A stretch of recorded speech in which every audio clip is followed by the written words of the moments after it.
Hello, this is Chef John from foodwishes.com with chocolate rum snowballs. That's right, we're putting a seasonal twist on the classic rum ball, which is one of the easiest and most delicious no-bake cookies ever. Plus, when you show up at a party carrying a plate of these, when you enter the room, you get to say, "Let's get ready to rumble." And speaking of getting ready, the first thing we'll do is add 1 package of Nilla wafers to the bowl of our food processor. And yes, any similar cookie will do, as long as the cookie you use is absorbent enough to soak up rum, which is the cookie's main job here. And then to that we will add some powdered sugar, and not quite as much as in most of the recipes. But don't worry, these are plenty sweet enough. We will also add some high-quality unsweetened cocoa, followed by some mini dark chocolate chips. And if you can't find those, you could just chop up bar chocolate. That will totally work. And then what we'll do before we toss in the last couple ingredients is pop on the lid and pulse this on and off until our mixture is finely ground. And if you're thinking, I can't make these because I don't have a food processor, well, you know what you do have? Friends or neighbors that do have food processors, but don't have chocolate rum snowballs. And if you guys get together, both your problems are solved. But anyway, once that's set, we will add some maple syrup, which I prefer to the more traditional corn syrup. And then last but not least, the star of the show, some dark rum. And the perfect amount here seems to be just over 1/3 of a cup. So what we'll do is start with that, and we'll pulse this on and off. And then if it seems too dry, we can always add a little bit more. But do not be too quick to add the additional rum, because when we first start pulsing, it's going to seem very dry, and like it's not going to come together. But you'll see in just a few more pulses, it usually does. And if everything goes according to plan, what we'll end up with is a relatively stiff but moldable texture that we are able to scoop and roll into balls. So that was looking just about perfect, and I went ahead and transferred it into a bowl. And the reason we want to go slow with the rum is because if we add too much and this is too soft, our balls will not hold their shape. And nobody, and I mean nobody, wants a saggy chocolate rum snowball. So be very careful not to add too much. And that's it. We will simply scoop out portions and roll them into nice smooth balls. And of course the size is up to you, but these are fairly decadent, so you don't want to go too big. And this right here is what I consider the perfect size. So I went ahead and did these 12, which I'm actually going to wrap and chill for a little while, so I can show you an extra fancy method for making the snowballs. But before we get to that, let me show you the totally not fancy method.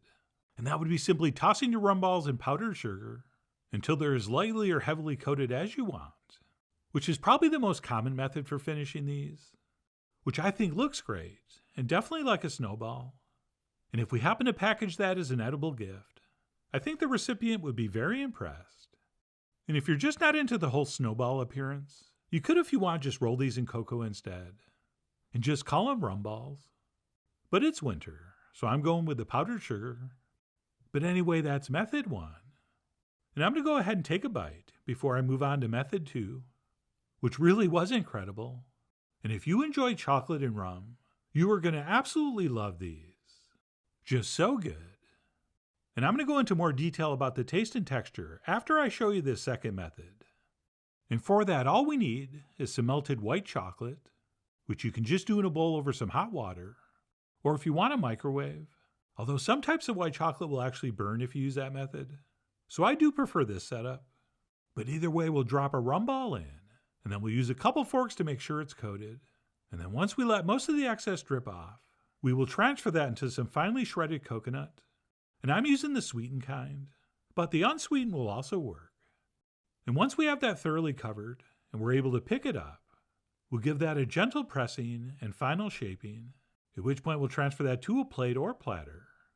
And in the spirit of full disclosure, yes, this is much messier and much harder and significantly more time consuming than just tossing them in powdered sugar. But having said that, I do think these look a little more impressive.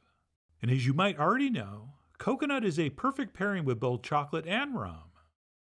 Oh, and I should mention, for a much more detailed demo on how to coat things with white chocolate, you should check out our famous Nipples of Venus video, which, yes, is that amazing cookie featured in the movie Amadeus, which I will provide a link to at the end.